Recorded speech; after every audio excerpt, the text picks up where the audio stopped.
जूना अखाड़े के सभी महाराज, महंत, साधु, सन्यासी आज नगर प्रवेश करने वाले हैं। हमारे साथ महाराज जी हैं। महाराज जी, परिचय दे दीजिए अपना। मैं डॉक्टर योगानंद गिरी, अष्टकौशल महंत, पंचदश नाम जूना अखाड़ा, 13 मढ़ी, मिर्जापुर परिवार। महाराज जी, ये शस्त्रों की अभी आपने पूजन किया और ये शस्त्र साथ में पूरी शोभा यात्रा में साथ में होंगे। ये शस्त्र जो है हमारे राष्ट्र रक्षा के प्रतीक हैं। इन शस्त्रों से हम राष्ट्र की रक्षा करते हैं और शास्त्रों से मानव सभ्यता की रक्षा करते हैं। तो इसलिए हमारे अखाड़े में शस्त्र और शास्त्र दोनों का विधान है। शास्त्र के द्वारा मानव सभ्यता का संरक्षण हो और शस्त्र के द्वारा राष्ट्र का संरक्षण और संवर्धन होता रहे। इसलिए हम लोग शास्त्र और शस्त्र दोनों का पूजन करते हैं। बहुत प्राचीन लग रहा है महाराज जी सभी शस्त्र, तो काफ़ी प्राचीन शस्त्र दिख रहे हैं ये। जी जी, यह अत्यंत प्राचीन शस्त्र हैं, अनादिकाल से हैं। इन शस्त्रों के द्वारा अनेक युद्ध किए गए हैं और युद्ध विजय प्राप्त किया गया है।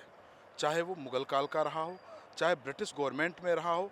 सन्यासी विद्रोह के नाम से हिस्ट्री में लिखा गया, सन्यासियों ने विद्रोह किया ब्रिटिश काल में भी। तो ये सारे इन अस्त्र शस्त्रों के साथ ये सारे युद्ध किए गए और करके राष्ट्र का निर्माण किया गया। शस्त्र ज्ञान है महाराज जी आपको भी? बिल्कुल, मैं अष्ट कौशल महंत हूँ।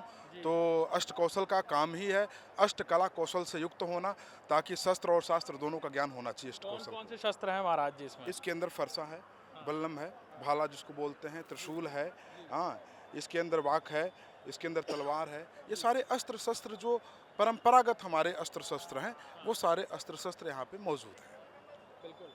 हमारे साथ महाराज जी थे अष्ट कौशल महंत, और बता रहे थे कि किस तरह अस्त्र शस्त्रों का और ज्ञान का संगम किस तरह परंपरागत काल से रहा है। उन्होंने कहा कि ये प्राचीनतम शस्त्र हैं जिनसे अंग्रेज़ों के समय पर भी लड़ाई लड़ी गई है। साधु महात्माओं ने उस वक्त भी जब आंदोलन छेड़ा तो किस तरह इन्हीं शस्त्रों से लोहा लिया था अंग्रेज़ों से, और आज ये शस्त्र उसी शक्ति और भक्ति का प्रतीक हैं जो आज इस पूरी यात्रा में, शोभा यात्रा में भी शामिल होंगे।